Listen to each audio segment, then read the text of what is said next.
Aman kasiran thayyiban mubarakan fih wa mubarakan alaih. Asyhadu an la ilaha illallah wahdahu la syarikalah wa asyhadu anna Muhammadan abduhu wa rasuluh alladzi la nabiyya ba'dah. Alhamdulillah, alhamdulillah kita kembali di dalam pelajaran akidah tentang bagaimana menuju negeri keabadian, dan tema kita masih tentang beratnya fitnah kubur. Dalam hadis Abu Hurairah radhiyallahu anhu disebutkan pula bahwa nama kedua malaikat tersebut adalah Munkar dan Nakir, yang bertanya di alam kubur ya. Dari Abu Hurairah, dari Nabi SAW, beliau sabda, "Idza qubirul mayyitu aw qala ahadukum atahu malakani aswadani az raqani yaqalu li ahadihima al munkar wal akharun ya wal akharu dan wal akharu an-nakir."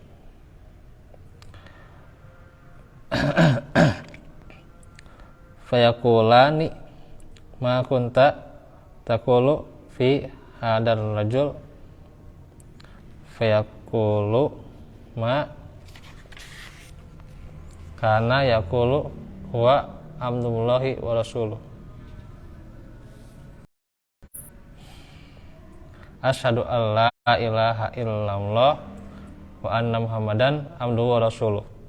Fayaqulani qad kunna na'lamu annaka taqulu hada summa yafsahu lahu fi qabrihi sab'una dira'an fi sab'ina summa yunawwaru lahu fihi summa yuqalu lahu nam fayaqulu arji'u ila ahli fa'ukhbiruhum fayaqulani nam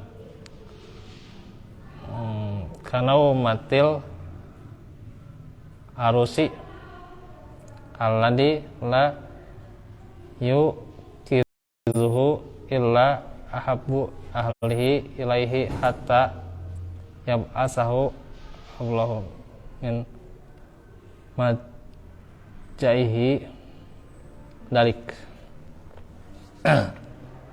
Jika seorang hamba telah dikuburkan, ia akan datangi dua orang malaikat yang hitam legam bernama Munkar dan Nakir. Tuh ada ya namanya ya. Kedua malaikat itu kemudian bertanya kepadanya, "Apa pendapatmu tentang orang ini?" Ia menjawab sebagaimana yang ia katakan masih hidup di dunia. Ia adalah hamba Allah dan utusan Allah. Aku bersaksi tidak ada yang diibadahi dengan hak selain Allah, dan aku bersaksi bahwa Muhammad adalah hamba dan utusan Allah. Kedua malaikat itu menjawab, "Kami memang sudah tahu bahwa engkau akan menjawab begini." Lalu kuburnya diluaskan untuknya sejarak 70 hasta, dan ia diberi cahaya yang terang. Kedua malaikat itu berkata, "Sekarang tidurlah dengan tenang." Atau di riwayat lain juga 6 solihan ya. Ia menjawab, "Saya akan kembali untuk memberitahukan keadaan saya kepada keluarga saya." Kedua malaikat itu menjawab, "Tidurlah sebagaimana seorang pengantin baru tidur dan tidak bangun kecuali setelah dibangunkan oleh istri yang paling ia cintai. Tidurlah tenang sampai hari Allah membangkitkanmu." Masya Allah. Itu orang yang beriman yang bisa menjawab pertanyaan kubur ya. Bagaimana dia menjawab dengan benar gitu ya. Karena keimanannya juga, dan bagaimana realisasi implementasi keimanannya Nah itu ya, sehingga dia tidur dengan tenang, kuburnya diluaskan ya.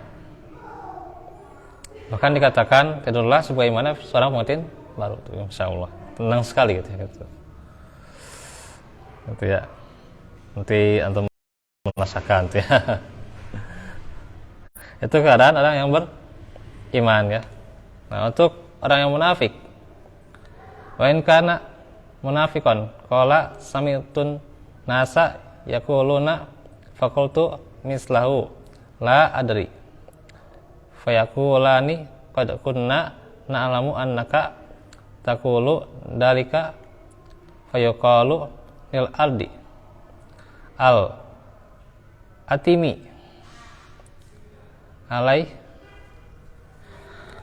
fatal taimu alaihi fatah talifu fiha adla uhu fala yazalu fiha mu'allaban hatta yab'asahumullahu min majaihi dalik. Adapun orang munafik, ia akan menjawab, saya mendengar orang-orang mengatakan begini dan begitu. Jadi ikutan ya, kata orang munafik. Maka saya ikut mengatakan hal yang sama. Entahlah, saya tidak tahu. Kedua malaikat itu menjawab, memang kami sudah mengetahui bahwa engkau akan menjawab demikian. Lalu diperintahkan kepada bumi, lipatlah orang ini. Bumi pun segera melipat orang ini, sehingga tulang-tulang persendiannya remuk redam. Demikianlah ia terus-menerus disiksa sampai hari kiamat ya, sampai hari Allah membangkitkannya dari pembaringannya tersebut. Ini riwayat Tirmidzi. Luar biasa tuh ya, bagaimana siksaan yang akan diterima oleh orang-orang munafik ya. Itu jangan sampai kita masuk kepada golongan orang munafik ya. Nah selanjutnya ini panjang ya, jadi sampai situ dulu aja ya, karena tadi DKM telat wayahna pondoknya. Itu saja dahulu. Assalamualaikum, insyaallah nanti hari Selasa kita lanjut lagi pelajaran akidah. Walafu minkum Rabbana atina minal rahmah wa lana min Rabbana atina fid dunya hasanah fil akhirati hasanah wa qina adzabannar. Rabbana atina minal rahmah wa lana min Rabbana fil lana wal ikhwanina ladina sabaquna bil iman wa taj'al fi qulubina ghillan ladina amanu rabbana innaka karim. Subhanaka wa bihamdika astaghfiruka wa atubu ilaik. Assalamualaikum warahmatullahi wabarakatuh.